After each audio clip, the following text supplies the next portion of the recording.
ಉಪದೇಶ ಮಾಡ್ತಾ ಬಂದ್ರು.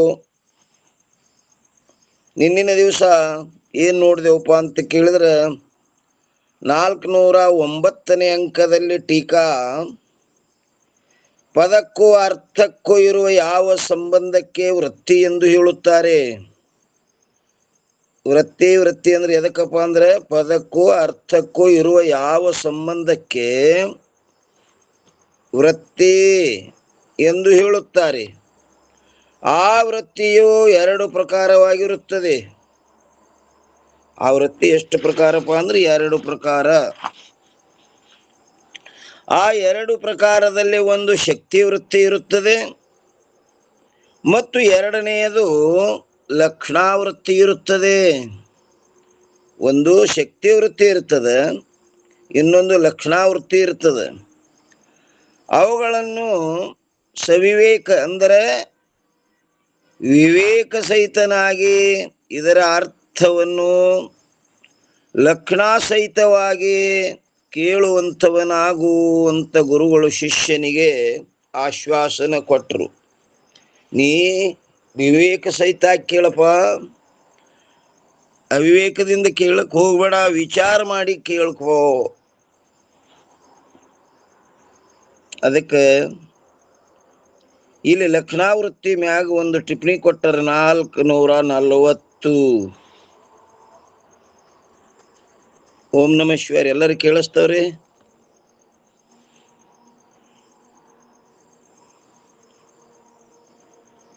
ಹಾ ರೀ ಅಪ್ಪಾಜಿ, ಎಲ್ಲರಿಗೂ ಕೇಳಿಸ್ತದ್ರಿ. ನೋಡ್ರಿ ಏನಂತಾರ್ರಿ 440ನೇ ಟಿಪ್ಪಣ ಪಂಡಿತ ಪೀತಾಂಬರಜಿಯವ್ರು ಏನ್ ಹೇಳ್ತಾರಪ್ಪ ಅಂದ್ರೆ, ಲಕ್ಷಣಾವೃತ್ತಿ ಇರುತ್ತದೆ. ಲಕ್ಷಣಾವೃತ್ತಿ ಮ್ಯಾಗ ಬಂದದ, ಯಾವುದು ಶಬ್ದದ ಶಕ್ತಿ ವೃತ್ತಿ ರೂಪ ಸಂಬಂಧದಿಂದ ತಿಳಿಯಲ್ಪಡುತ್ತದೆಯೋ ಅಂತ ಶಬ್ದಕ್ಕೆ ಸಾಕ್ಷಾತ್ ಸಂಬಂಧಿಯಾದ, ಅಂತ ಶಬ್ದಕ್ಕೆ ಸಾಕ್ಷಾತ್ ಸಂಬಂಧಿಯಾದ ಯಾವ ಅರ್ಥವಿರುವುದು ಅದು ಶಕ್ಯಾರ್ಥವೆಂದು ಹೇಳಲ್ಪಡುತ್ತದೆ.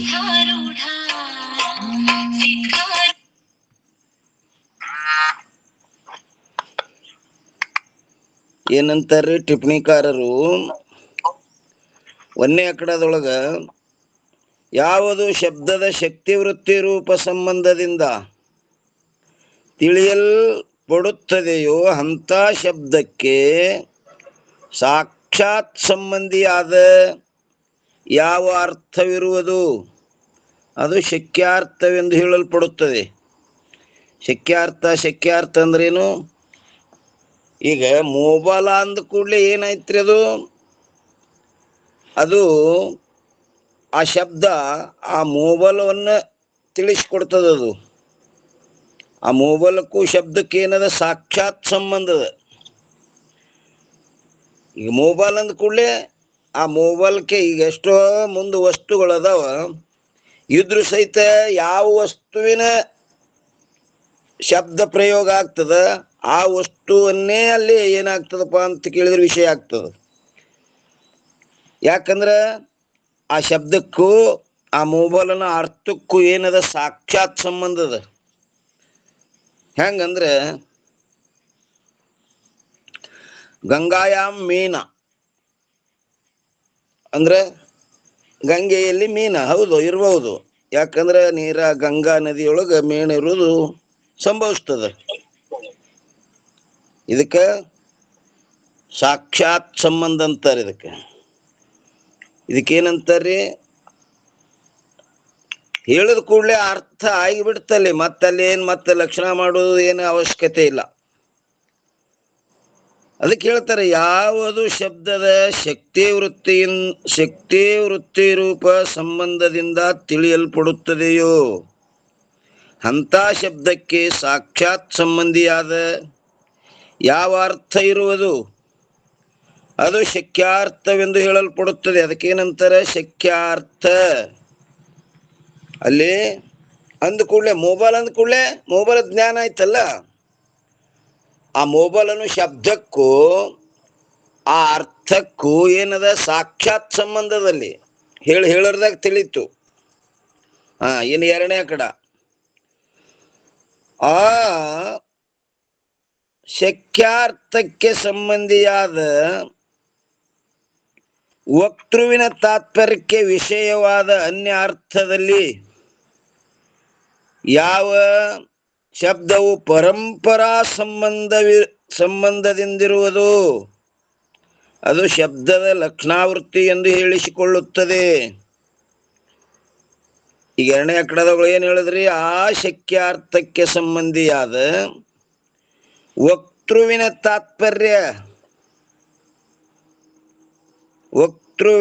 ತಾತ್ಪರ್ಯಕ್ಕೆ ವಿಷಯವಾದ ಅನ್ಯ ಅರ್ಥದಲ್ಲಿ ಯಾವ ಶಬ್ದವು ಪರಂಪರಾ ಸಂಬಂಧದಿಂದಿರುವುದು ಅದು ಶಬ್ದದ ಲಕ್ಷಣಾವೃತ್ತಿ ಎಂದು ಹೇಳಿಸಿಕೊಳ್ಳುತ್ತದೆ. ಇಲ್ಲಿ ಹಂಗ ಗಂಗಾಯಾಮ್ ಗ್ರಾಮ ಅಂದ್ರು.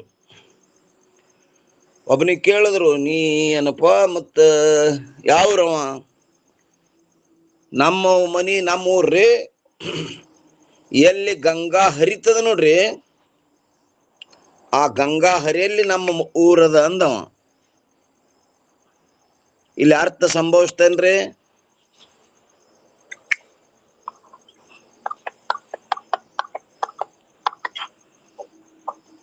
ಓಂ ನಮಃ ಶಿವಾಯ ರೀ.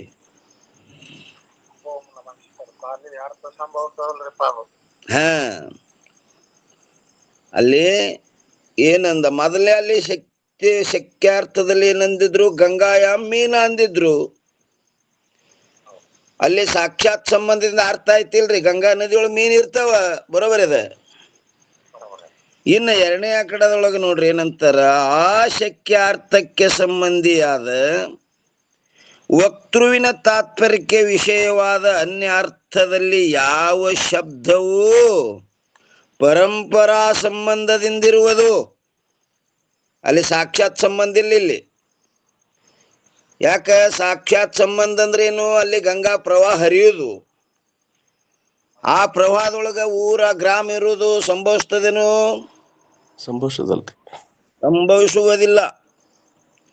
ಅದು ಶಬ್ದದ ಲಕ್ಷಣಾವೃತ್ತಿ ಎಂದು ಹೇಳಿಸಿಕೊಳ್ಳುತ್ತದೆ. ಅದಕ್ಕೆ ಅಲ್ಲಿ ಏನ್ ಮಾಡ್ಬೇಕು? ಎಲ್ಲಿ ಅರ್ಥ ಸಂಭವಿಸಂಗಿಲ್ಲ ಅಲ್ಲೇನ್ ಮಾಡ್ಬೇಕ್ರಿ?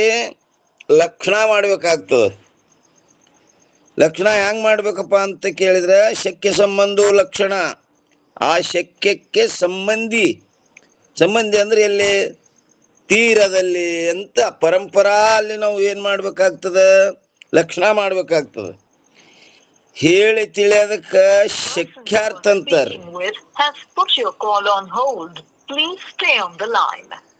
ನೀವು ಮಾತನಾಡುತ್ತಿರುವ ವ್ಯಕ್ತಿಯು ನಿಮ್ಮ ಕರೆಯನ್ನು ಹೋಲ್ಡ್ ನಲ್ಲಿ ಇಟ್ಟಿದ್ದಾರೆ.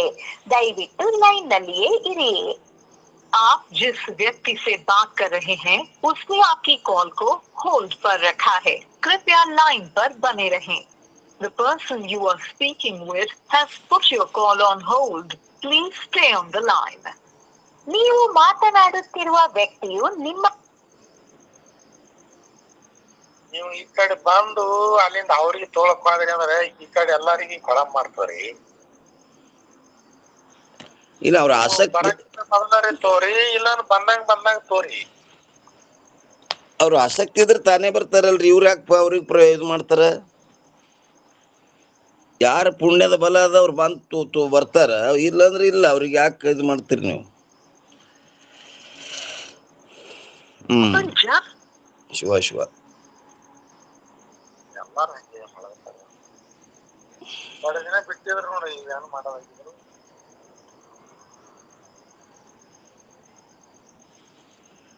ಆಯ್ತೇನ್ರಿ? ಬರ್ಲಾಗತ್ತಾರ.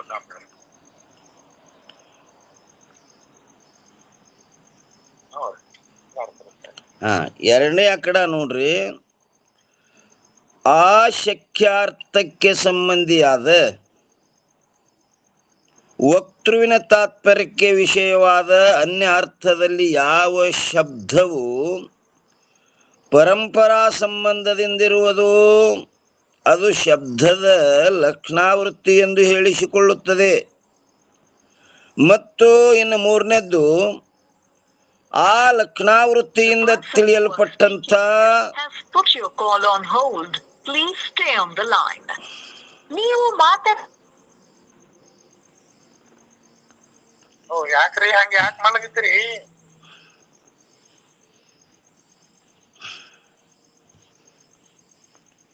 ನೀವು ಎಲ್ಲಾರಿಗೂ ತಗೊಂಡ್ರೆ ಬರ್ರಿ, ಮತ್ ಇನ್ನ ನಡ್ಬಾರ್ಕ್ ನೀವು ಹೋಗಿ ಅವ್ರಿಗೆ ತೋತ್ ಬರ್ಬೇಡ್ರಿ.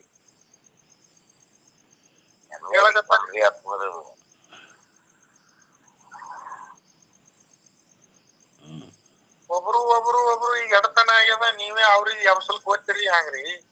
ಅವ್ರು ಬಂದ್ರ ತಗೋರಿ, ಇಲ್ಲ ಬಿಟ್ಬಿಡ್ರಿ ಅವ್ರಿಗೆ. ಕಟ್ ಮಾಡ್ತೀವ್ರಿ, ಮತ್ತ ಹೊಳಿ ಬರ್ತಾರ, ಮತ್ತ ಅದೇ ಮಾಡ್ತಾರ. ಏನ್ ಮಾಡ್ತಾರ? ವಿಷಯ ನಡೆದಿರ್ತದ. ನೀವ್ ಹಿಂಗ್ ಮಾಡ್ಕೋತ ಬಂದವ್ರೆಲ್ಲ ಒಮ್ಮೊಮ್ಮೆ ಹಿಂಗೆ ಮಾಡ್ಕತ್ರಿ ಅಂದ್ರೆ ಹೆಂಗ? ಇನ್ ಯಾರು ಮಾಡ್ತ ಬರ್ಬೇಡ್ರಿ. ಮೊನ್ನೆ ಎರಡು ಚಂದ ನಡೆದೈತಿ, ದೊಡ್ಡ ದಿನ ಇಂಥವೆಲ್ಲ ಬಂದ್ ಮಾಡಿದ್ರಿ. ಮತ್ತೊಂದ್ 2-3-4 ದಿವಸ ಇತ್ತು, ಮತ್ತ ನೀವ್ ಒಬ್ರು ಬಂದ್ ಕೂಡ್ತೀರಿ, ಹಿಂದಿನವ್ರಿಗೆ ತೊಳಕ್ ಹೋಗ್ತೀರಿ, ಇಲ್ಲಿ ಎಲ್ಲಾರಿಗೆ ಹೋಲ್ಡ್ ಮಾಡಿ ಎಲ್ಲಾ ಕೊಳ ಮಾಡ್ಬಿಡ್ತಾವ. ಮಾಡ್ಬೇಡ್ರಿ ಏನಪ್ಪ ಹಂಗ, ಯಾರು ನಡಿಲ್ರಿಪ್ಪ.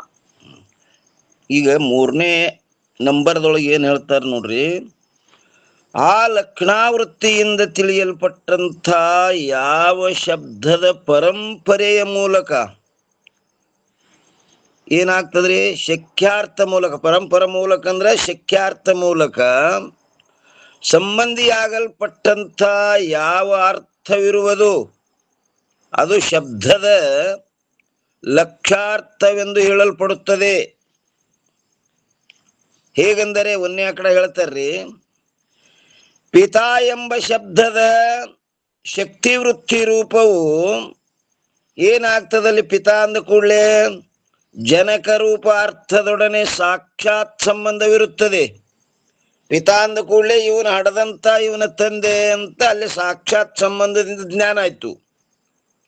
ಆದ್ದರಿಂದ ಪಿತಾ ಶಬ್ದವು ಶಕ್ತಿವೃತ್ತಿ ರೂಪ ಸಂಬಂಧದಿಂದ ತಿಳಿಯಲ್ಪಡುತ್ತದೆ. ಅಂತ ಯಾವ ಪಿತಾ ಶಬ್ದಕ್ಕೆ ಸಾಕ್ಷಾತ್ ಸಂಬಂಧಿಯಾದ ಯಾವ ಜನಕ ರೂಪ ಅರ್ಥವಿರುವುದು ಅದು ಪಿತಾ ಶಬ್ದಕ್ಕೆ ಶಕ್ಯಾರ್ಥವೆಂದು ಹೇಳಲ್ಪಡುತ್ತದೆ. ಇನ್ನು 2ನೇ ಆಕಡದೊಳಗೆ ಲಕ್ಷಾರ್ಥ ಬಗ್ಗೆ ಹೇಳ್ತಾರೆ. ಇನ್ನು ಯಾವುದೋ ಒಂದು ದೊಡ್ಡ ಹಬ್ಬದ ದಿನದಲ್ಲಿ ಪೌತ್ರನನ್ನು ಅಂದ್ರೆ ಮೊಮ್ಮಗನನ್ನು ಕುರಿತು ಸರ್ವಕ್ಕಿಂತಲೂ ಮೊದಲು ಎಲ್ಲ ಕಾರ್ಯಕ್ರಮ ಆದ ಬಳಿಕ ಮೊದಲು ಪಿತನ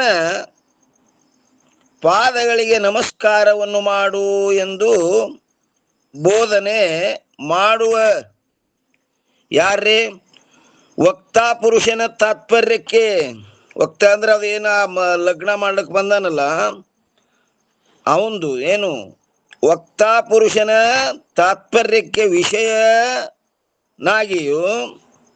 ಹಾಗೂ ಆ ಜನಕ ರೂಪ ಶಕ್ಯಾರ್ಥಕ್ಕೆ ಸಂಬಂಧಿಯಾಗಿಯೂ ಇರುವ ಯಾವ ಪಿತಾಮಹ ರೂಪ, ಪಿತಾಮಹ ಅಂದ್ರೆ ಮೌತ್ಯ,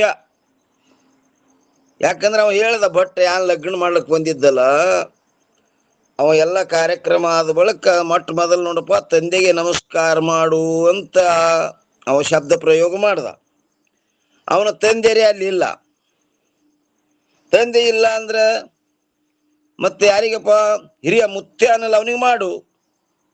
ನೋಡ್ರಿ, ಅದು ತಂದೆಗೂ ಈ ಮಗನಿಗೂ ಸಂಬಂಧ ಅದ, ತನ್ನ ತಂದೆಗೂ ಅವ್ರ ತಂದೆಗೂ ಅದು ಸಂಬಂಧ, ಪರಂಪರಾ ಸಂಬಂಧ. ಇದು ಅಂದ್ರ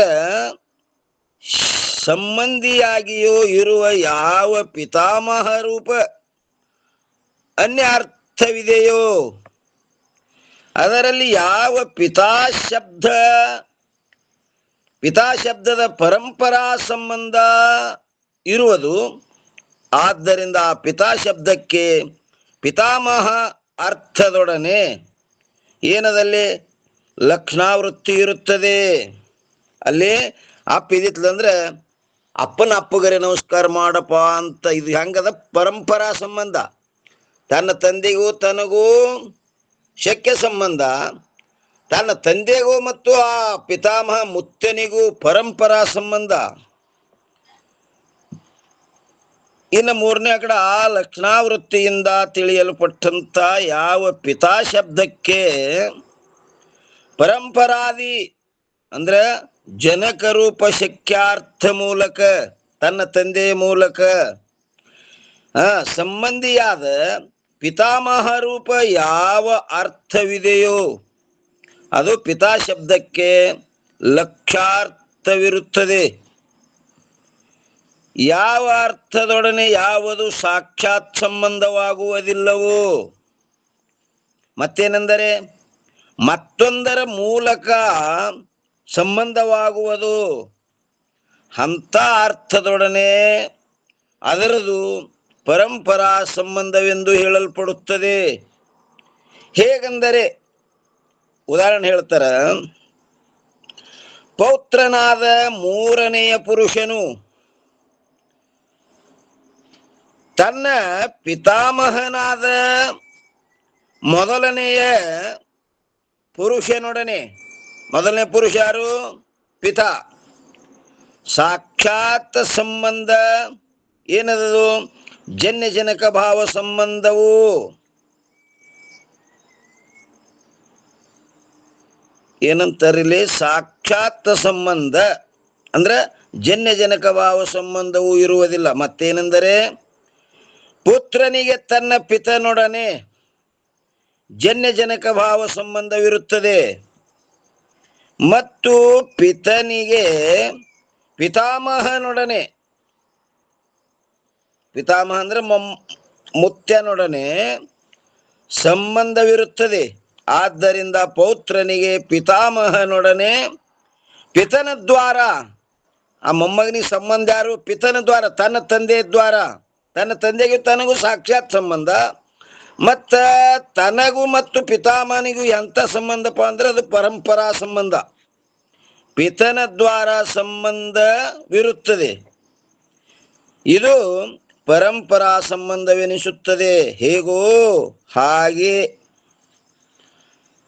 ನೀನೇನು ಹೇಳ್ತಾರ್ರಿ? ಶಬ್ದವು ತನ್ನ ಸಾಕ್ಷಾತ್ ಸಂಬಂಧಿಯಾದ ಶಕ್ಯಾರ್ಥಕ್ಕಿಂತಲೂ ಭಿನ್ನವಾಗಿರುವ ಯಾವ ಶಕ್ಯಾರ್ಥದ ಸಂಬಂಧಿ ಇರುವುದೋ ಅದರೊಡನೆ ಸಾಕ್ಷಾತ್ ಸಂಬಂಧವಿರುವುದಿಲ್ಲ. ಅಲ್ಲಿ ಮತ್ತೇನೆಂದರೆ ಶಬ್ದದ ಶಕ್ತಿರೂಪ ಸಂಬಂಧವು ಶಕ್ಯಾರ್ಥದೊಡನೆ ಇರುತ್ತದೆ. ಆ ಶಕ್ಯಾರ್ಥದೊಡನೆ ಇರ್ತದೆ ಅದು ಸಂಬಂಧ. ಮತ್ತು ಶಕ್ಯಾರ್ಥವು ಅಲ್ಲಿ ಸಂಯೋಗವೇ ಮೊದಲಾದ ಯಾವ ಪ್ರಕಾರದಿಂದಲೂ ಕೂಡ ವಕ್ತೃವಿನ ತಾತ್ಪರ್ಯಕ್ಕೆ ವಿಷಯವಾದ ಅನ್ಯ ಅರ್ಥದೊಡನೆ ಸಂಬಂಧವಿರುತ್ತದೆ. ಆ ವಕ್ತೃವಿನ ತಾತ್ಪರ್ಯ ಏನಲ್ಲಗತನ ಅದು ನೋಡ್ಬೇಕವ. ಮೊದಲು ತಂದೆ ಇಲ್ಲ ಅಂದ್ರೆ ತಂದೆಗೆ ನಮಸ್ಕಾರ ಮಾಡಪ್ಪ. ಅಲ್ಲೇನಾಯ್ತು? ಇಂದ ತನ್ನ ತಂದೆಗೂ ತನಗೂ ಸಾಕ್ಷಾತ್ ಸಂಬಂಧ. ತನ್ನಗೂ ಮತ್ತು ಆ ತಂದೆಗೆ ಎಂತ ಸಂಬಂಧದಪ್ಪ ಅಂತ ಕೇಳಿದ್ರೆ ಅಲ್ಲಿ ಪರಂಪರಾ ಸಂಬಂಧ. ಆದ್ದರಿಂದ ಈ ಶಕ್ಯದ ಸಂಬಂಧಿಯಾದ ಅನ್ಯ ಅರ್ಥದೊಡನೆ ಶಬ್ದದ ಶಕ್ಯಾರ್ಥದ ದ್ವಾರ ಸಂಬಂಧವಿರುತ್ತದೆ. ಆದ್ದರಿಂದ ಅದು ಪರಂಪರಾ ಸಂಬಂಧವೆಂದು ಹೇಳಲ್ಪಡುತ್ತದೆ. ಇಂಥ ಶಬ್ದದ ಪರಂಪರಾ ಸಂಬಂಧವೇ ಲಕ್ಷಣಾವೃತ್ತಿ ಇರುತ್ತದೆ. ಆ ಪರಂಪರಾ ಸಂಬಂಧಕ್ಕೆ ಏನಂತಾರಪ್ಪ ಅಂತ ಕೇಳಿದ್ರೆ ಲಕ್ಷಣಾವೃತ್ತಿ. ಆಗ ಹೇಳ್ದೇವಲ್ಲ, ಅದಕ್ಕೆ ಅಲ್ಲಿ ನಮ್ಮೂರು ಎಲ್ಲಿ ಅದಪ್ಪ, ನಿಮ್ಮೂರು ಎಲ್ಲಿ ಅಂತ ಕೇಳಿದ ಕೂಡಲೇ ನಮ್ಮೂರ ಎಲ್ಲಿ ಗಂಗಾ ಹರಿತದ ಅಲ್ಲಿ ಅಂತ ಹೇಳ್ದವ.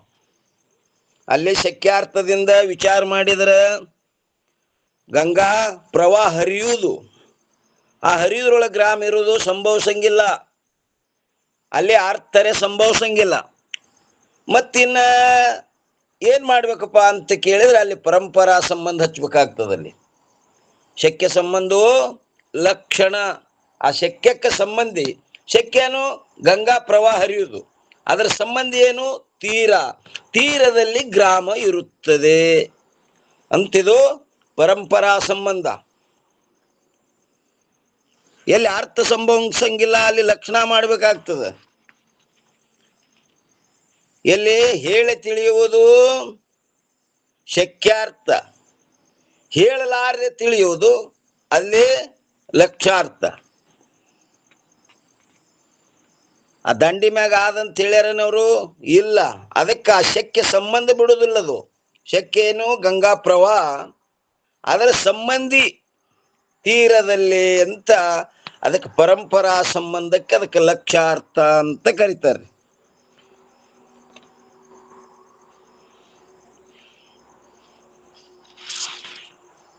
ಟಿಪ್ಪಣಿ ಮುಗಿತಾ ಇಲ್ರಿ? ಇನ್ನೂ ಅದ. ಆ ಶಬ್ದದ ಪರಂಪರಾ ಸಂಬಂಧವು ಯಾವ ಅರ್ಥದೊಡನೆ ಆಗುತ್ತದೆಯೋ ಅದಕ್ಕೆ ಶಬ್ದದ ಲಕ್ಷಾರ್ಥವೆಂದು ಅನ್ನುತ್ತಾರೆ. ಹೀಗೆ ಲಕ್ಷಣಾವೃತ್ತಿಯ ಸಾಮಾನ್ಯ ಲಕ್ಷಣವನ್ನು ಹಾಗೂ ಉದಾಹರಣೆಯನ್ನು ಇಲ್ಲಿಯವರೆಗೆ ಹೇಳಲ್ಪಟ್ಟಿತು. ಆದ್ದರಿಂದ ಇದರ ಜಹತವೇ ಮೊದಲಾಗಿ ತ್ರಿವಿಧ ಭೇದದಿಂದಿರು ಲಕ್ಷಣಗಳ ಅನೇಕ ಉದಾಹರಣೆಗಳನ್ನು ಮುಂದೆ 430ರಿಂದ 432 ಅಂಕ ಪರ್ಯಂತರ ತ್ರಿವಿಧ ಲಕ್ಷಣಗಳನ್ನು ಪ್ರತಿಪಾದನೆ ಮಾಡುವ ಪ್ರಸಂಗದಲ್ಲಿ ಟಿಪ್ಪಣದಲ್ಲಿ ನಾವು ಶ್ರೀ ಪಂಡಿತ ಪಿತಾಂಬರಿಸಿ ಬರೆದಿರುತ್ತೇವೆ. ಇನ್ನು ಮುಂದೆ ಅಂಕಗಳಲ್ಲಿ ಬರ್ತಾವ, ಅಲ್ಲಿ ನಾವು ಹೇಳ್ತೇವು ಅಂತ ಹೇಳಿದರು. ಇನ್ನು 410ನೇ ಅಂಕದಲ್ಲಿ ಏನ್ ಹೇಳ್ತಾರೆ ನೋಡ್ರಿ. ನ್ಯಾಯಶಾಸ್ತ್ರದ ರೀತಿಯಂತೆ ಏನ್ ಹೇಳ್ತಾರ? ನ್ಯಾಯಶಾಸ್ತ್ರದ ರೀತಿಯಂತೆ ಶಕ್ತಿಯ ಲಕ್ಷಣ ಈಶ ಇಚ್ಛಾ ಅಥ ಶಕ್ತಿ ಲಕ್ಷಣ ದೋಹ ಏನಂತಾರ ನೋಡ್ರಿ.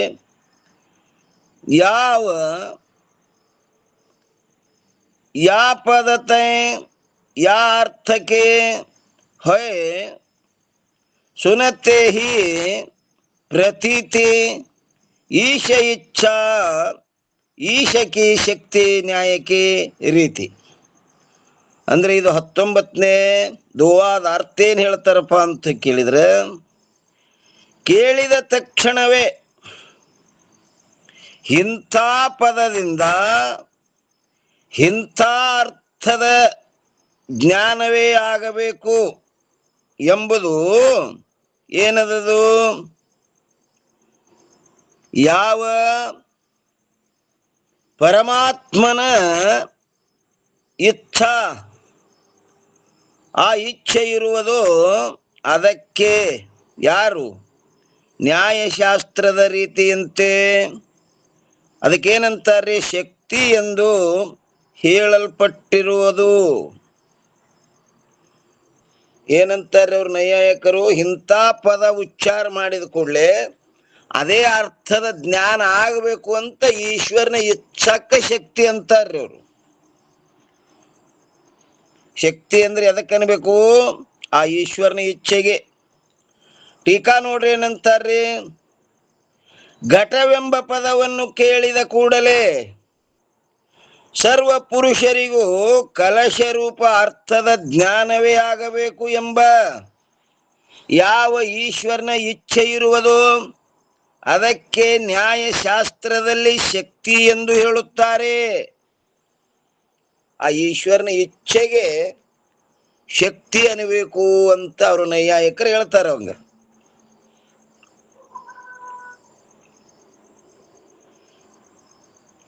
ಪದ ಅಂದ ಕೂಡ್ಲೆ ಆ ಪದಾರ್ಥದ ಜ್ಞಾನ ಆಗ್ಬೇಕಾದ್ರಿಗೆ ಅಂತೇಳಿ ಈಶ್ವರನ ಏನು ಇಚ್ಛಾದ ಆ ಇಚ್ಛೆಗೆ ಶಕ್ತಿ ಅಂತಾರ.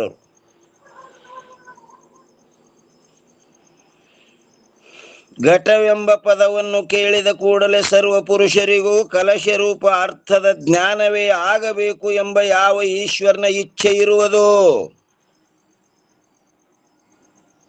ಅದಕ್ಕೆ ನ್ಯಾಯಶಾಸ್ತ್ರದಲ್ಲಿ ಏನಂತ ಕರೀತಾರೆ? ಶಕ್ತಿ ಎಂದು ಹೇಳುತ್ತಾರೆ. ಶಕ್ತಿ ಶಕ್ತಿ ಅಂದ್ರೇನು? ಈಶ್ವರನ ಇಚ್ಛೆಗೆ ಶಕ್ತಿ ಅನ್ನಬೇಕು. ಯಾರಂತಾರ? ನ್ಯಾಯಶಾಸ್ತ್ರಕಾರರು. ಅವನ ಇಚ್ಛಾ ಇಲ್ಲಂದ್ರೆ ಆ ಪದಾರ್ಥದ ಜ್ಞಾನ ಆಗಂಗಿಲ್ಲ ಅಂತಾರ ಅವರು.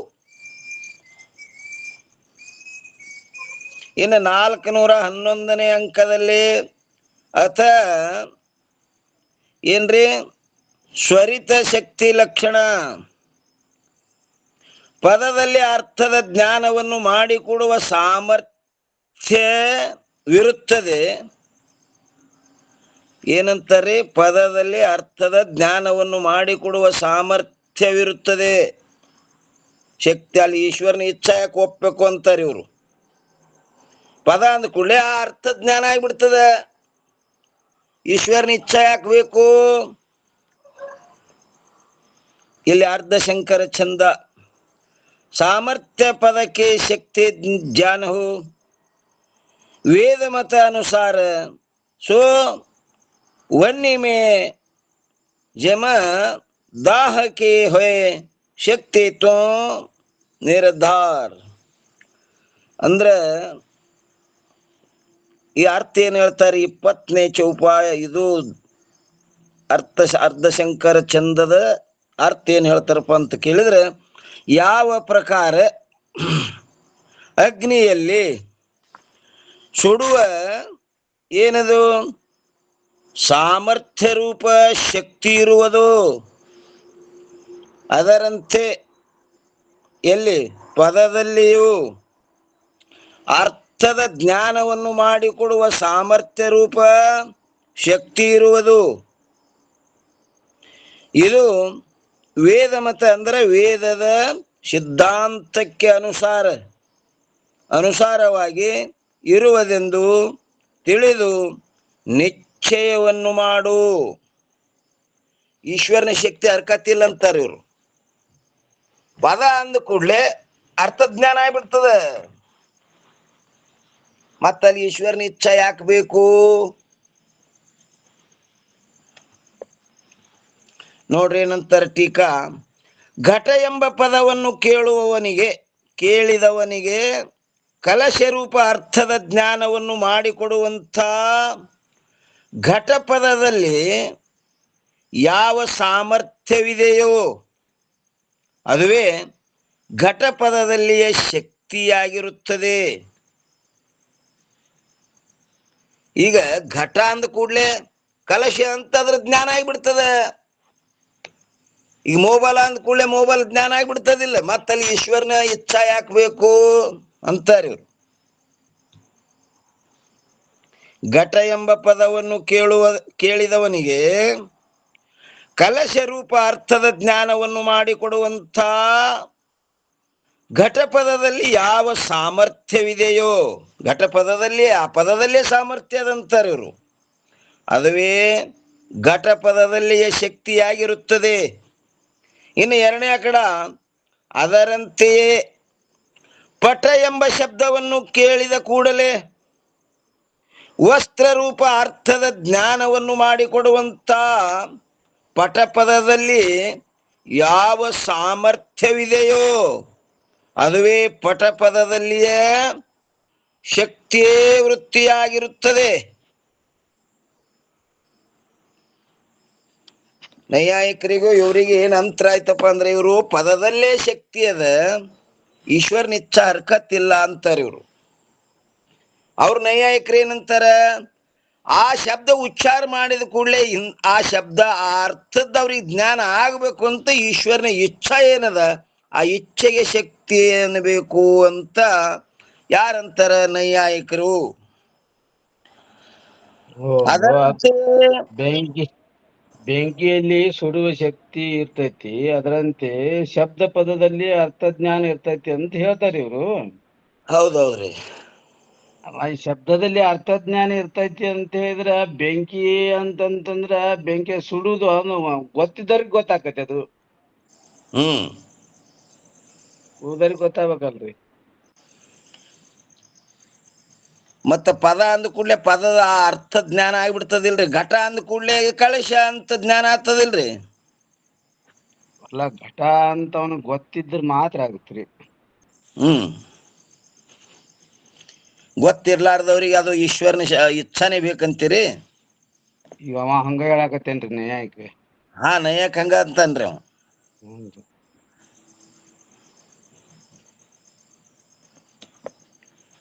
ಈ ನೋಡೋಣ್ರಿ ಬೆಂಕಿ ಏನಂತ. ಪದ, ಬೆಂಕಿ ಅಂದ ಪದಕ್ಕ ನಾವು ಅಂದ ಕೂಡಲೇ ಹಂಗ ಅದು ಬೆಂಕಿ ಅಂದ ಕೂಡ್ಲೇನೆ ಅದು ಬೆಂಕಿ ಪದ ಅನ್ನೋದೇನೈತಲ್ಲ ಅದು ಸುಡು ಶಕ್ತಿ ಇರಂಗಿಲ್ಲ ಅಲ್ಲಿ.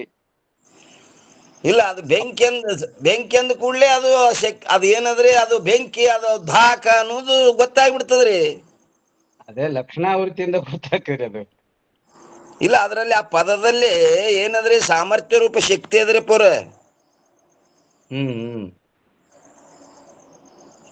ಅದಕ್ಕೆ ಮತ್ ಈಶ್ವರನ ಇಚ್ಛಾ ಬೇಕತ್ ಹಿಂಗೆ ನೇಮಿಲ್ಲ. ಪದ ಅಂದ ಕೂಡ್ಲೆ ಆ ಪದಾರ್ಥದ ಜ್ಞಾನ ಆಗ್ತದಿಲ್ರಿ. ನಮಗ ಅರ್ಥಕತಿ, ಅವ ಹೇಳಾಕತ್ತ ನಮ್ಗ. ಹಾ, ಮತ್ತ ಅವ ನೈಯಾಯಿಕ ಹೇಳವನಿದಂಗ. ನೋಡ್ರಿ ಏನಂತಾರ್ರಿ, ಇದರಂತೆಯೇ ಸರ್ವ ಪದಗಳಲ್ಲಿಯೂ ತಿಳಿದುಕೊಳ್ಳಬೇಕು. ಇನ್ನೊಂದು ದೃಷ್ಟಾಂತ ಕೊಡ್ತಾರ್ರಿ. ಏನ್ ಕೊಡ್ತಾರ? ಯಾವ ಪ್ರಕಾರ ತನ್ನೊಳಗೆ ಸೇರಿದ ಕೂಡಲೇ, ಏನ್ರಿ, ಯಾವ ಪ್ರಕಾರ ತನ್ನೊಳಗೆ ಸೇರಿದ ಕೂಡಲೇ ಆ ವಸ್ತುಗಳನ್ನು ದಹಿಸಿ ಬಿಡುವಂತ ಸಾಮರ್ಥ್ಯ ರೂಪಶಕ್ತಿಯು ಹೇಗೆ ಅಗ್ನಿಯಲ್ಲಿ ಇರುವುದು. ಅಗ್ನಿಗೆ ಏನ್ ಹಾಕ್ತಿರಿ ಅದೆಲ್ಲ ದಹನ ಮಾಡಿಬಿಡ್ತದಿಲ್ರಿ ಅದು. ಅದರಂತೆ ಶ್ರೋತೃವಿನ ಕರ್ಣದೊಳಗೆ ಸೇರಿದ ಕೂಡಲೇ ಆಯಾಯ ವಸ್ತುಗಳ ಜ್ಞಾನವನ್ನು ಮಾಡಿಕೊಡುವಂಥ ಆಯಾಯ ಪದ ಅಂದ್ರೆ ಶಬ್ದಗಳಲ್ಲಿ ಯಾವ ಸಾಮರ್ಥ್ಯವಿದೆಯೋ ಅದು ಶಕ್ತಿ ಎಂದು ಹೇಳಲ್ಪಡುತ್ತದೆ. ಅಗ್ನಿಗೂ ಮತ್ತು ಅಲ್ಲಿ ಅಂತಃಕರಣಕ್ಕ ಶ್ರೋತ್ರ, ಅಲ್ಲಿ ಏನು ಕಿವಿ, ಅಲ್ಲಿ ಅದಕ್ಕೆ ಏನು ಹೋಲಿಕೆ ಕೊಟ್ರು. ಅಗ್ನಿಯೊಳಗೆ ಏನು ಸೇರ್ತದ ಅದಕ್ಕೆ ಸುಟ್ಟು ದಹನ ಮಾಡಿಬಿಡ್ತದದು. ಅದರಂತೆ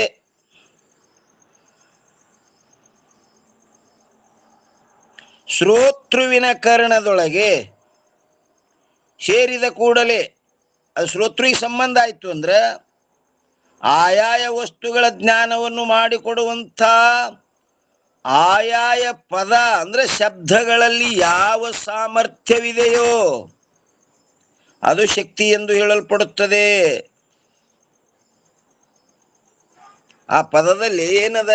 ಅರ್ಥಜ್ಞಾನ ಮಾಡಿಕೊಡೋ ಸಾಮರ್ಥ್ಯ ರೂಪ ಶಕ್ತಿ ಅದ.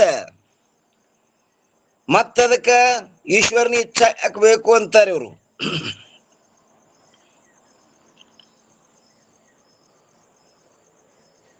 ಓಂ ನಮಃ ಶಿವಾಯಪ್ಪ. ಹೇಳ್ರಿ. ಅದು ವಸ್ತುಕ್ ಪೈಲ ಅದು ಒಬ್ಬ ಆಪ್ತ ಪುರುಷ ತೋರ್ಸ್ಕೊಡ್ಬೇಕಲ್ರಪ್ಪ ಅವ್ರ ಅವನಿಗ್ರಿ. ಇದು ಚಂಡ ಅದ ನಮ್ ಖುಷಿ ಹೇಳ್ದೇವ್ ಅಂದ್ರಿ, ಚಂಡ ಚಂಡ ಚಂಡ ಆತಂದ್ರಪ್ಪ ಅವ್ರಿ. ನಮ್ ಹುಡುಗ್ರಿ ಮೊಮ್ಮಗಳ್ರಿ ಚಂಡ ತಕಿಗ ಅನುಭವ ಮಾಡಿಕೊಟ್ಟಂದ್ರ ಚಂಡ ಚಂಡ ಚಂಡ ಅತ್ತಾಳ್ರಿ. ಹೌದೌದ್ರಿ. ಈಗ ನಮ್ಮ ವೇಮ ಲಾಳಿ ಪಿಡಿ ಎಲ್ಲಾ ಹೇಳಿದ್ರಲ್ಲ, ಅದ್ರಾಗ ಬರೀ ಸಾಮಾನುಗಳು ಬರ್ತಾವ ನೇಗಿನ ಇದ್ರಾಗ್ರಿ. ಪಟ್ಟ ಮಾಡ್ಬೇಕಂದ್ರಿ ಆ ವಸ್ತುಗಳು ನಿಮ್ಮಂದ್ 4-6 ವಸ್ತುಗಳು ಇರ್ತೀನ್ರಿ. ಅದ್ರಾಗ ಲಾಳಿ ತೋರ್ಸಪ್ಪ ಅಂತಂದ್ರ ಯಾರು ತೋರ್ಸಲ್ರಿ ಅದಕ್ರಿ. ವೇಮರಿ ವೇಮನ್ ಲಾಡಿ ಅಂತ ನೀವ್ರಿ, ಅದಕ್ಕಿನ್ನ ಅನಂತ ಸಾಮಾನುಗಳು ಬರ್ತಾವ್ರಿ. ಆ ಸಾಮಾನ್ಯ ಇಡ್ತೀರಲ್ಲ ಮುಂದ್ರಿ ನಿಮ್ ಮುಂದ್ರಿ, ಅದ್ರಾಗ ಕೆಚ್ಗುಣಿಕ್ ಕೊಡ್ರಪ್ಪ ಅಂತಂದ್ರ ನಿಮಗ ಅನುಭವ ಬರಲ್ರಿ. ಅದ್ರಿ ಕೆಚ್ಗುಣಿಕೆ ಅಂದ್ರೆ ಏನ್ರಿ ಅಂತ ಹೇಳಿ. ಹೌದೌದು. ಅದು ಆಪ್ತ ಪುರುಷ ನಾನು ಖೂನಿದ್ದ ತೋರ್ಸಂದ್ರೆ ಅವ್ನಿಗೆ ಗುರ್ತಾಗದ್ರಿ ಅದ್ರಿ. ಹೌದೌದೌದು. ಮತ್ರ ಅದು ಇದು ಹೆಂಗತ್ರಿ ಅದಕ್ರಿ? ಅದೇ ಆಪ್ತ ಪುರುಷ ತೋರ್ಸಂದ್ರ ಇದಕ್ಕೆ ಇದೇ ಅನ್ಬೇಕಪ್ಪ ಅಂತ ಒಬ್ಬ ಹೇಳದಲ್ರಿ.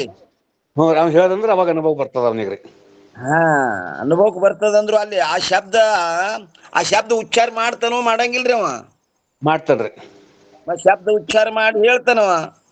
ಅದಕ್ಕೆ ನಿನ್ನ ಹೇಳಿದ್ರು ರೂಢಿ ಯೋಗ ಯೋಗಾರೂಢಿ ಅಂತ ಉಭಯ ಪ್ರಕಾರ ಹೇಳ್ಕೊಂಡ್ ಬಂದಾರ ನಿನ್ನ. ಅದಕ್ಕೆ ರೂಢಿ ಅದ ಮೊದಲ ಅದ್ ಹಿಂಗೆ ಅನ್ಬೇಕಂತ ಅದು ಅದು ರೂಢಿಯಾಗಿ ಬಿಟ್ಟದ ಅದು ಎಲ್ಲರಿಗೆ.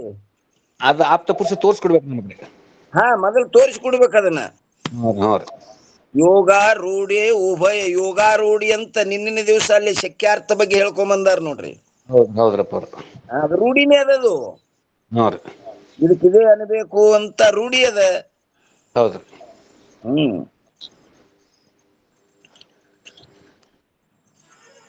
ಇಲ್ಲಿ ಸಮರ್ಥತ್ವಕ್ಕೆ ಸಮರ್ಥವೆಂದು ಹೆಸರು.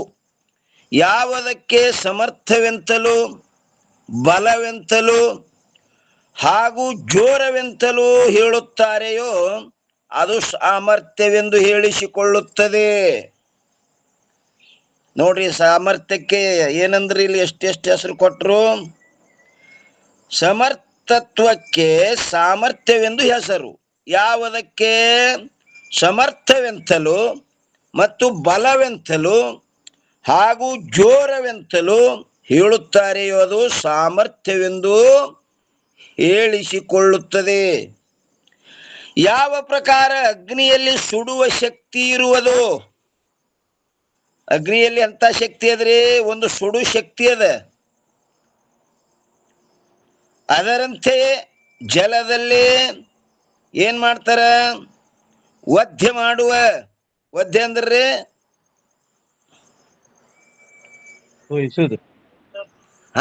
ಚೂರ್ಣ, ಅನೇಕ ಚೂರ್ಣ ಮಣ್ಣುಗಳನ್ನೆಲ್ಲ ನೀರ್ ಹಾಕದಗಳಿಂದ ಅದು ಒಂದು ವಧ್ಯ ಆಗಿಬಿಡ್ತದಿಲ್ರಿ.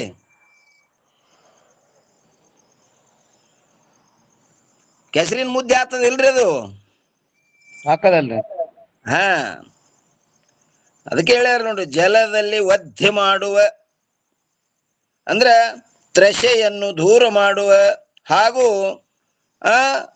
ಮಣೆ ಮೊದಲಾದವುಗಳನ್ನು ಏನ್ ಮಾಡುವ, ಪಿಂಡೀಕರಿಸುವ ಸಾಮರ್ಥ್ಯವಿರುತ್ತದೆ. ಎಲ್ಲಿ? ಜಲದಲ್ಲಿ. ಅದಕ್ಕೆ ಶಕ್ತಿ ಎಂದು ಹೇಳುತ್ತಾರೆ. ಅದರಲ್ಲಿ ನೀರಿನಲ್ಲಿ ಒಂದು ಶಕ್ತಿ ಅದ. ಆ ನೀರು ಕುಡಿದವನ್ನ ತ್ರಷೆಯನ್ನು ನಿವಾರಣೆ ಮಾಡುವಂತ ಶಕ್ತಿ ಅದ. ಮತ್ತು ಮಣೆ ಮೊದಲಾದವುಗಳನ್ನು ಪಿಂಡೀಕರಿಸುವ ಮಣ್ಣೆ, ಅವೇನು ಚೂರ್ಣ, ಅನೇಕ ಧೂಳುಗಳಿರ್ತದಲ್ಲ ಮಣ್ಣ, ಆ ಮಣ್ಣೆಲ್ಲ ಏನ್ ಮಾಡ್ತದ್ರೆ ಅದು ಪಿಂಡೀಕರಿಸುವಂತ ಸಾಮರ್ಥ್ಯ ರೂಪಿ ಶಕ್ತಿ ಅದರಲ್ಲಿ ನೀರ್ ಹಾಕದ ಉಳ್ಳೆ. ಅದೇನು ಹುಡಿ ಚೂರ್ಣ ಮಣ್ಣಿತ್ತಲ್ಲ, ಆ ಮಣ್ಣಿಗೆ ನೀರ್ ಹಾಕದ ಕೂಡಲೇ ಏನಾಗ್ತದ್ರಿ, ಅದು ಪಿಂಡೀಕರಿಸುವಂತ ಸಾಮರ್ಥ್ಯ ಅದರಲ್ಲಿ ಗಟ್ಟಿ ಮಾಡಿ ಹಿಂಗ ಉಂಡಿ ಮಾಡುವಂಥದ್ದು. ಮಣ್ಣೆ ಮೊದಲಾದವುಗಳನ್ನು ಪಿಂಡೀಕರಿಸುವ ಸಾಮರ್ಥ್ಯವಿರುತ್ತದೆ. ಅದಕ್ಕೆ ಶಕ್ತಿ ಎಂದು ಹೇಳುತ್ತಾರೆ. ಒಟ್ಟ ಶಕ್ತಿ ಬಗ್ಗೆ ವಿಷಯ ನಡೆದದ್ರಿ. ಈಗ ನೈಯಾಯಿಕರು ಈಶ್ವರನ ಇಚ್ಛೆಗೆ ಶಕ್ತಿ ಅಂತಾರ.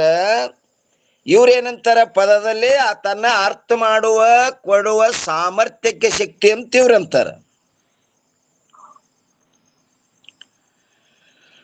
ಅದಕ್ಕೆ ಹೇಳ್ತಾರ, ಯಾವ ಪ್ರಕಾರ ಅಗ್ನಿಯಲ್ಲಿ ಸುಡುವ ಶಕ್ತಿ ಇರುವುದು. ಅದರಲ್ಲೇನು ಒಂದು ಸುಡುವ ಶಕ್ತಿ ಅದ. ಅಗ್ನಿ ಬ್ಯಾರೆ, ಅಗ್ನಿಯಲ್ಲಿ ಒಂದು ಸಾಮರ್ಥ್ಯ ರೂಪ ಶಕ್ತಿ ಇರ್ತದ್ರಿ.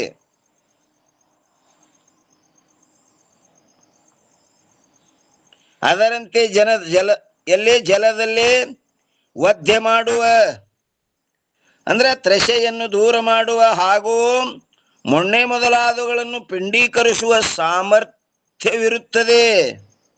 ಅದಕ್ಕೆ ಶಕ್ತಿ ಎಂದು ಹೇಳುತ್ತಾರೆ. ಈ ಪ್ರಕಾರವಾಗಿ ಸರ್ವ ಪದಾರ್ಥಗಳಲ್ಲಿಯೂ ತಮ್ಮ ತಮ್ಮ ಕಾರ್ಯವನ್ನು ಮಾಡುವ ಸಾಮರ್ಥ್ಯ ಅವುಗಳಲ್ಲಿ ಇರುತ್ತದೆ. ಅದುವೇ ಶಕ್ತಿ ಎಂದು ಹೇಳಿಸಿಕೊಳ್ಳುತ್ತದೆ. ಇದು ವೇದದ ಸಿದ್ಧಾಂತವಿರುತ್ತದೆ. ನಿಮ್ಮ ಮಾತಲ್ಲ, ಇದು ವೇದದ ಸಿದ್ಧಾಂತದ. ಆದ್ದರಿಂದ ಇದನ್ನೇ ನಿಶ್ಚಯ ಮಾಡು ಮತ್ತು ನ್ಯಾಯಮತದ ರೀತಿಯು ಸಮೀಚೀನವಲ್ಲವಾದ್ದರಿಂದ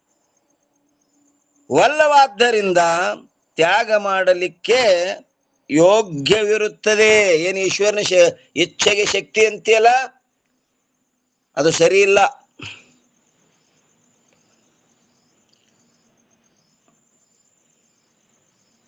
ಈಶ್ವರನ ಇಚ್ಛಾನೇ ಬೇಕು ಅಂತ ಹಿಂಗೆ ನೇಮಿಲ್ಲ. ಪದದಲ್ಲಿ ತನ್ನ ಅರ್ಥ ಮಾಡಿಕೊಡುವ ಸಾಮರ್ಥ್ಯಕ್ಕೆ ಶಕ್ತಿ ಅನ್ನಬೇಕು.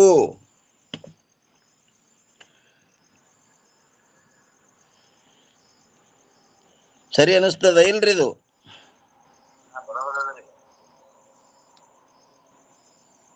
ಬರೋಬರ್ ಐತಿ. ಯಾಕ ಸಿದ್ಧಾಂತಿಗಳು ಹೇಳ್ತಾರ ಇಲ್ಲಿ ವೇದದ ಡಂಗೂರದ. ಹೌದಾ? ಈಗ ಪದ ಅಂದ ಕೂಡ್ಲೆ ಆ ಪದಾರ್ಥದ ಜ್ಞಾನ ಆಗಿ ಬಿಡ್ತದ್ರಿ. ಯಾಕ ಆ ಪದದಲ್ಲಿ ಅಂತ ಸಾಮರ್ಥ್ಯದ.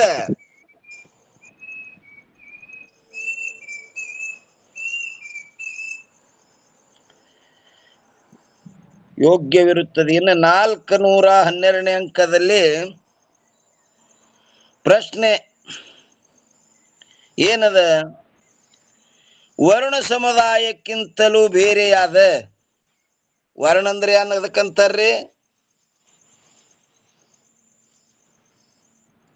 ಅಕ್ಷರ. ಅವು ತಗೊಳ್ಳೋದಿಲ್ರಿ. ಅಕ್ಷರ ಅಕ್ಷರ ಅಕ್ಷರ. ವರ್ಣ ಸಮುದಾಯಕ್ಕಿಂತಲೂ ಬೇರೆಯಾದ ಶಕ್ತಿಯೇ ಇರುವುದಿಲ್ಲ. ಆದ್ದರಿಂದ ಈಶ್ವರನ ಇಚ್ಛೆಯೇ ಶಕ್ತಿಯಾಗಿರುತ್ತದೆ.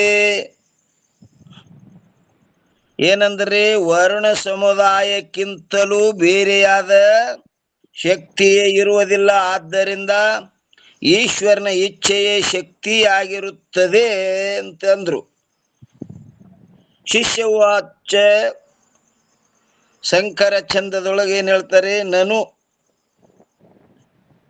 ಅಂದ್ರೆ ಶಿಷ್ಯ. ವನ್ನಿಮೆ ಯಾರು ವ್ಯಾಕರಣಕಾರನ್ರಿ ಇವ್ರು? ವ್ಯಾಕರಣಕಾರರು ಇವರು. ನನು ವನ್ನಿಮೆ ನಹಿ ಶಕ್ತಿ ಭಾಷ್ಯ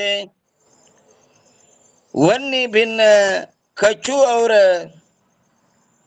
है हेतुता जो दाह के सो वन्य में तिहि ठौर यम पदन हो में वर्ण भिन्न कछु शक्ति भासत नहीं या हेतुते जो ईश इच्छा शक्ति मो ಮತಿ ಮಾಹಿ. ಅದರ ಅರ್ಥ ನೋಡ್ರಿ ಏನ್ ಹೇಳ್ತಾರೆ? ಹೇ ಗುರುದೇವ, ನನಗೆ ಸಂದೇಹ ಉಂಟಾಗುತ್ತಿದೆ. ನೀವು ಹೇಳುವುದೇನೋ ನನಗ ಸಂಶಯ ಬರ್ಲಿಕ್ಕತ್ತು. ಯಾಕ ಸರಿ ಅನಿಸ್ಲಿಲ್ಲ ನೀವು ಹೇಳುವ ಮಾತ. ಏನೆಂದರೆ ಎಲ್ಲಿ ದಾಹಕಿ ಅಂದ್ರೆ ದಹಿಸುವುದಕ್ಕೆ, ಜೋ ಅದಕ್ಕೇನಂತಾರ? ಯಾವುದು ಹೇತುತ ಅಂದ್ರೆ ಕಾರಣವಾಗಿರುವುದು. ಅದಕ್ಕೆ ಅಂತ ಶಕ್ತಿಗೆ ಆ ವನ್ನಿಮೆ ಅಂದ್ರೆ ಅಗ್ನಿಯಲ್ಲಿಯೇ ಏನದು ಸಾಮರ್ಥ್ಯವಿರುತ್ತದೆ. ವನ್ನಿಭಿನ ಅಂದ್ರೆ ಅಗ್ನಿಯನ್ನು ಬಿಟ್ಟು ಮತ್ತೆ ಬೇರೆಯಾದ ಶಕ್ತಿಯು ಸ್ವಲ್ಪವೂ ಕೂಡ ಅಗ್ನಿಯಲ್ಲಿ ನಹಿ ಅಂದ್ರೆ ತೋರುವುದಿಲ್ಲ. ಹೇಗೋ ಹಾಗೆ ಇವ ಏನಂತನ್ರಿ, ಸುಡುದ ಅಗ್ನಿನೇ ಸುಡ್ತದ. ಮತ್ತ ಅಗ್ನಿಯಲ್ಲೊಂದು ಸಾಮರ್ಥ್ಯ ರೂಪ ಶಕ್ತಿ ಹೇಳಗತ್ತೀರಲ್ ನೀವು. ಸುಡೋದೇನದ ಅಗ್ನಿನೇ ಸುಡ್ತದ, ಅದರಲ್ಲಿ ಮತ್ತೊಂದು ಸಾಮರ್ಥ್ಯ ರೂಪ ಶಕ್ತಿ ಹೇಳಗತ್ತೀರಿ. ಇದು ನನಗ ಸಂಶಯ ಬರ್ಲಾಗತ್ತದಂತ ನಾವು ನೋಡ್ರಿ ಏನಂತಾರ. ಹಾಗೆ ಇನ್ನೇನ್ ಹೇಳ್ತಾರ?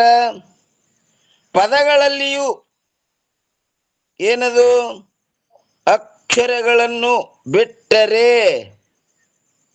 ಮತ್ತೆ ಬೇರೆಯಾದ ಶಕ್ತಿಯು ಸ್ವಲ್ಪವೂ ಕೂಡ ನಾಹಿ ತೋರುವುದಿಲ್ಲ. ಆ ಪದದಲ್ಲಿ ಒಂದು ಶಕ್ತಿ ಹೇಳ್ತಿರಲ್ಲ, ಪದ ಅಂದ ಕೂಡಲೇ ಅರ್ಥ ಜ್ಞಾನ ಆಗ್ಬಿಡ್ತದ. ಮತ್ತ ಪದದಲ್ಲಿ ಒಂದು ಸಾಮರ್ಥ್ಯ ರೂಪ ಶಕ್ತಿ ಹೇಳಗತ್ತಿರಲ್ಲ. ಯಾವ ಕಾರಣದಿಂದ ಇಲ್ಲಿ ಈಶ್ವರನ ಇಚ್ಛೆಯು ಶಕ್ತಿಯಾಗಿರುತ್ತದೆ ಎಂದು ನನ್ನ ಮತಿಮಾಹಿ ಅಂದ್ರೆ ಬುದ್ಧಿಯಲ್ಲಿ ಹೊಳೆದು ತೋರುತ್ತಿದೆ.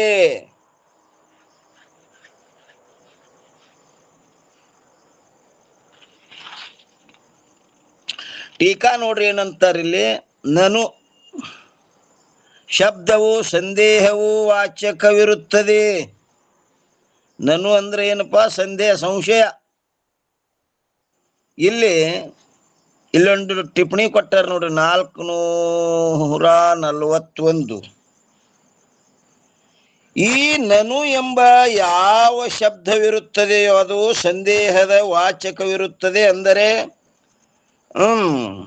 ಶಂಕಾರೂಪ ಅರ್ಥದ ಬೋಧಕವಿರುತ್ತದೆ. ಆದ್ದರಿಂದ ಶಿಷ್ಯನು ಇಲ್ಲಿ ಶಂಕಾ ಮಾಡಿರುತ್ತಾನೆ ಎಂದು ತಿಳಿದುಕೊಳ್ಳಬೇಕು. ನನು ಅಂದ್ರೆ ಶಂಕಾ ಅಂದ್ರೆ ಇಲ್ಲಿ ಹೇಳ್ಯಾರ ನೋಡ್ರಿ, ಇಲ್ಲಿ ಏನಂದ್ರು, ನನು ಶಬ್ದವು ಸಂದೇಹವು ವಾಚಕವಿರುತ್ತದೆ. ಇಲ್ಲೇನಂತಾರ ಟೀಕಾದ ನೋಡ್ರಿ, ಅಗ್ನಿಯಲ್ಲಿ ಏನದ? ಅಗ್ನಿಯ ಸ್ವರೂಪಕ್ಕಿಂತಲೂ ಭಿನ್ನವಾದ ಶಕ್ತಿಯು ತೋರುವುದಿಲ್ಲ. ನೀವು ಅಗ್ನಿಯಲ್ಲಿ ಒಂದು ಸಾಮರ್ಥ್ಯ ರೂಪ ಶಕ್ತಿ ಹೇಳ್ತೀರಿ, ಅಗ್ನಿಯಲ್ಲಿ ಆ ಶಕ್ತಿ ಮತ್ತೆ ತೋರಂಗಿಲ್ಲಲ್ಲ ನಮಗ. ಯಾರು ಶಿಷ್ಯ ಅಂತನ್ರಿ, ಏನಂತನ್ರಿ? ಅಗ್ನಿಯಲ್ಲಿ ಅಗ್ನಿಯ ಸ್ವರೂಪಕ್ಕಿಂತಲೂ ಭಿನ್ನವಾದ ಶಕ್ತಿಯು ತೋರುವುದಿಲ್ಲ. ಮತ್ತು ಪೂರ್ವದಲ್ಲಿ ತಾವು ದಹಿಸುವುದಕ್ಕೆ ಕಾರಣವಾದ ಅಗ್ನಿಯಲ್ಲಿ ಯಾವ ಸಾಮರ್ಥ್ಯವಿದೆಯೋ ಅದುವೇ ಅಗ್ನಿಯಲ್ಲಿಯ ಶಕ್ತಿಯಾಗಿರುತ್ತದೆ ಎಂದು ಹೇಳಿದಿರಿ.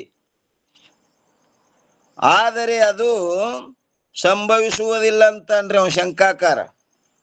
ಯಾಕೆಂದರೆ ದಹಿಸುವ ಕಾರಣತ್ವವು ಅಂದರೆ ಅದರ ಉತ್ಪತ್ತಿ ಹಾಗೂ ಕಾರಣತ್ವಗಳು ಕೇವಲ ಅಗ್ನಿಯಲ್ಲಿಯೇ ಇರುತ್ತವೆ. ಹೀಗಿರುವಾಗ ಅಪ್ರಸಿದ್ಧವಾದ ಏನಂದ್ರೆ ಅಪ್ರಸಿದ್ಧವಾದ ಕಣ್ಣಿಗೆ ಕಾಣದಿರುವ ಸಾಮರ್ಥ್ಯವನ್ನು ಅಗ್ನಿಯಲ್ಲಿ ಗ್ರಹಣ ಮಾಡಿ ಅದರಲ್ಲಿ ಕಾರಣತ್ವವನ್ನು ಅಂಗೀಕಾರ ಮಾಡುವುದರಿಂದಲೂ ಹಾಗೂ ಪ್ರಸಿದ್ಧವಾದ ಪ್ರತ್ಯಕ್ಷವಾಗಿರುವ ಅಗ್ನಿಯಲ್ಲಿ ಕಾರಣತ್ವವನ್ನು ತ್ಯಾಗ ಮಾಡುವುದರಿಂದಲೂ ಯಾವ ಪ್ರಯೋಜನ? ಹಿಂಗ್ಯಾಕೆ ಮಾಡ್ಲಾಗತ್ತೀರಿ? ಏನು ಪ್ರಯೋಜನ ಅದ ನಿಮ್ಮದು? ಸುಡುದು ಅಗ್ನಿನೇ ಸುಡ್ತದ, ಮತ್ತದರಲ್ಲಿ ಒಂದು ಸಾಮರ್ಥ್ಯ ರೂಪ ಶಕ್ತಿ ಹೇಳ್ತೀರಿ. ಅಲ್ಲೇನು ನಮಗ್ ಕಂಡು ಬರೋದೇನು? ಅಗ್ನಿಯಲ್ಲಿ ಹಾಕದ ಕೂಡ ಅಗ್ನಿ ಎಲ್ಲ ದಹನ ಮಾಡಿಬಿಡ್ತದ. ಸುಡುದು ಅಗ್ನಿನೇ ಅದ, ಬಿಟ್ಟು ನೀವು ಮತ್ತೆ ಅದರಲ್ಲಿ ಒಂದು ಸಾಮರ್ಥ್ಯ ರೂಪ ಶಕ್ತಿ ಹೇಳ್ತಿರ್ಲ. ಹಿಂಗ್ ಹೇಳೋದ್ರಿಂದ ಏನು ಪ್ರಯೋಜನ ಅದ ನಿಮ್ಮದು ಅಂತಂತಾನ್ರಿ ಅವ. ಯಾರು? ಶಂಕಾಕಾರ.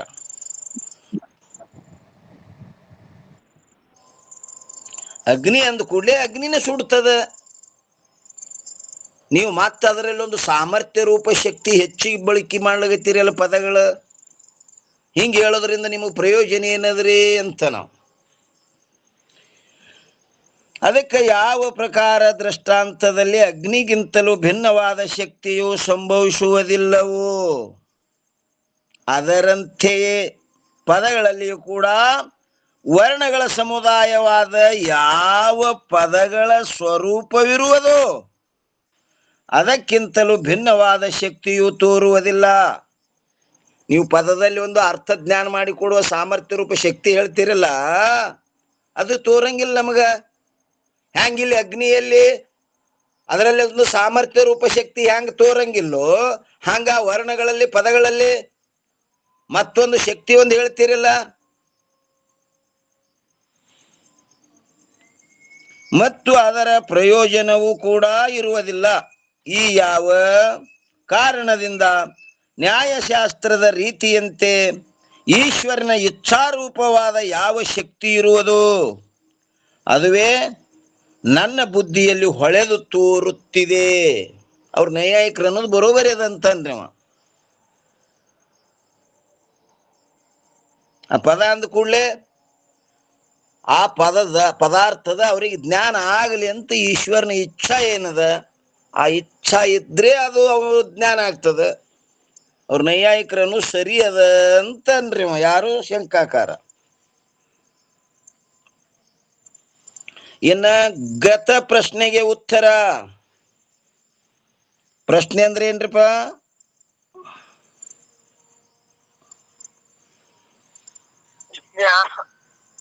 ಜಿಜ್ಞಾಸ ಆವಿಷ್ಕಾರ ಪ್ರಶ್ನೆ. ಕೇಳಿ ತಿಳ್ಕೊಬೇಕಂತ ಏನು ಇಚ್ಛಾ ಅದ, ಅದಕ್ಕೇನಂತಾರಿ? ಪ್ರಶ್ನೆ ಅಂತಾರ.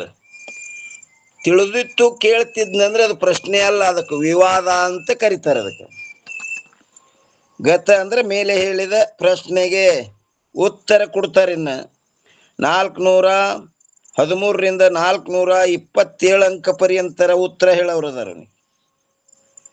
413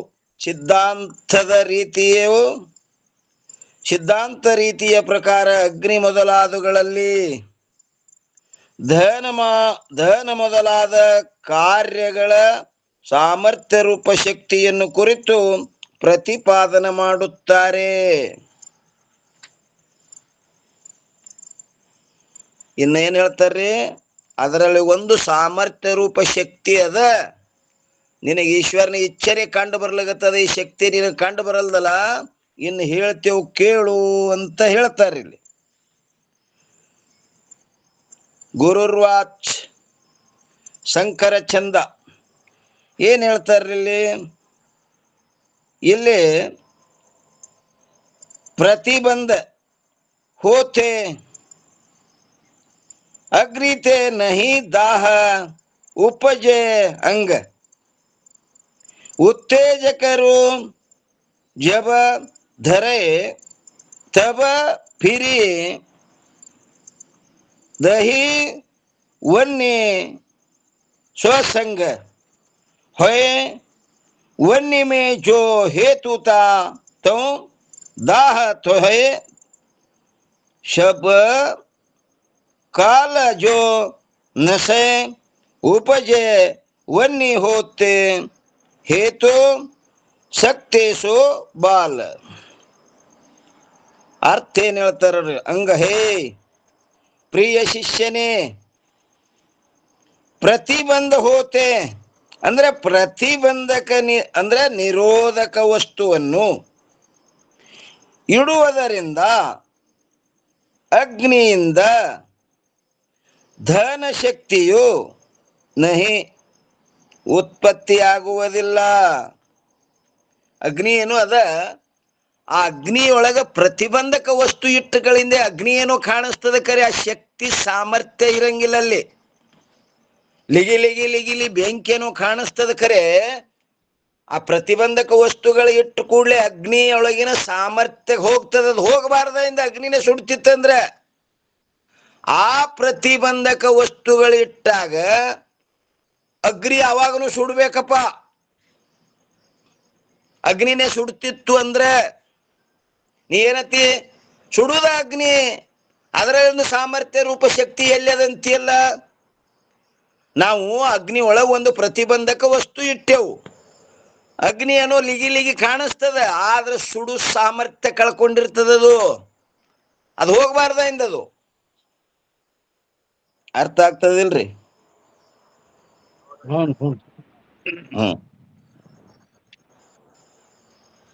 ಈಗ ಅಗ್ಗಿ ಹಾಯ್ಲಿಕ್ಕೆ ಕಿಚ್ಚು ಮಾಡಿರ್ತಾರ ನೋಡಿ, ಒಟ್ಟು 4 ಟ್ರ್ಯಾಕ್ಟರ್ ಗಟ್ಲೆ ಸುಟ್ಟು ಕಟ್ಟಿಗೆ ಸುಟ್ಟು ಏನ್ ಮಾಡ್ತಾರ? ಕಿಚ್ಚು ಹಾಯ್ಲಿಕ್ಕೆ ಮಾಡ್ತಾರ ಅವರು. ಆ ಕಿಚ್ಚನಾಗ ಹಾಯ್ಬೇಕಾದ್ರೆ ಅವರು ಏನ್ ಮಾಡ್ತಾರ್ರಿ? ಆ ಅಗ್ನಿಯ ದಾಹಕಕ್ಕ ಪ್ರತಿಬಂಧಕ ಮಾಡಿ ಹಾಯ್ತಾರ ಅವ್ರು. ಹಂಗೆ ಹಾಯ್ದ್ರು ಸುಟ್ಕೊಂಡು ಸಾಯ್ತಾರ ಅವರು. ಅಲ್ಲಿ ಅದಕ್ಕೆ ಪ್ರತಿಬಂಧಕ ವಸ್ತುಗಳು ಒಂದು ಮಣಿ, ಮಂತ್ರ, ಔಷಧ 3 ಸಾಮರ್ಥ್ಯಗಳದವು. ಅದು ಏನ್ ಮಾಡ್ತಾರ್ರಿ? ಆ ಅಗ್ನಿ ಪುಟು ಮಾಡಿ ಅಗ್ನಿ ಎಲ್ಲ ಸುಟ್ಟು ಬೆಳಕ ಅದಕ್ಕೆ ಪ್ರತಿಬಂಧಕ ವಸ್ತು ಇಡ್ತಾರ. ಆ ದಾಹಕ ಶಕ್ತಿ ಕಳಿತಾರ ಅದ್ರ ಅಗ್ನಿದು, ಅವಾಗ ಹಾಯ್ತಾರ ಅವರು. ಆ ಪ್ರತಿಬಂಧಕ ಇಡ್ಲಾರ್ದೆ ಹಾದ ಸುಟ್ಟು ಸಾಯ್ತಾರ ಅವರು ಅಗ್ನಿಯೊಳಗ.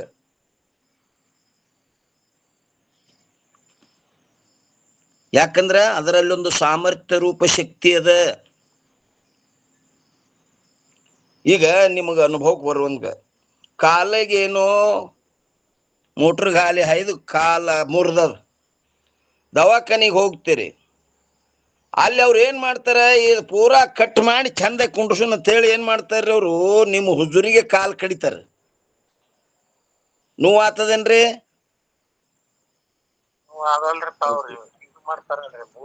ಅಲ್ಲಿ ಪ್ರತಿಬಂಧಕ ವಸ್ತು ಅದಕ್ಕೆ ಬೂಲ್ ಕೊಟ್ಟಿರ್ತಾರೆ ಅವರು. ಇವ ನೋಡ್ತಾನೆಲ್ಲ, ಅದು ಕೊಯ್ಯೋದು, ಹರಿಯೋದು, ಹೊಲಿಯೋದು ಎಲ್ಲ. ಒಂದ್ ಸ್ವಲ್ಪ ನೋವು ಆತದೇನು? ಹಂಗ ಆ ಅಗ್ನಿಗೆ ಅವರು ಆ ಪ್ರತಿಬಂಧಕ ವಸ್ತು ಇಟ್ಟಾಕ್ರ ಅದ್ರ ಸಾಮರ್ಥ್ಯ ಕಳ್ಕೊತದದು.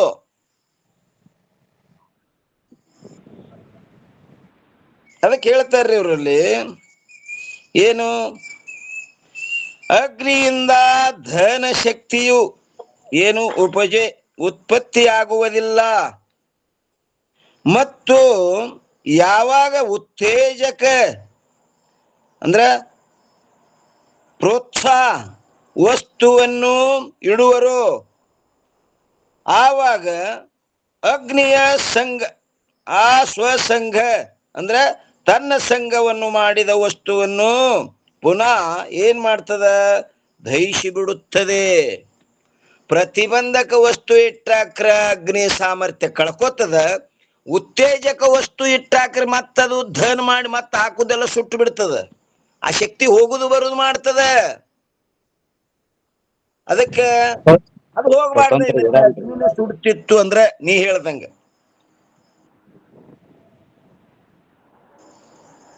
ಅರ್ಥ ಆಗ್ತದ್ರಿ?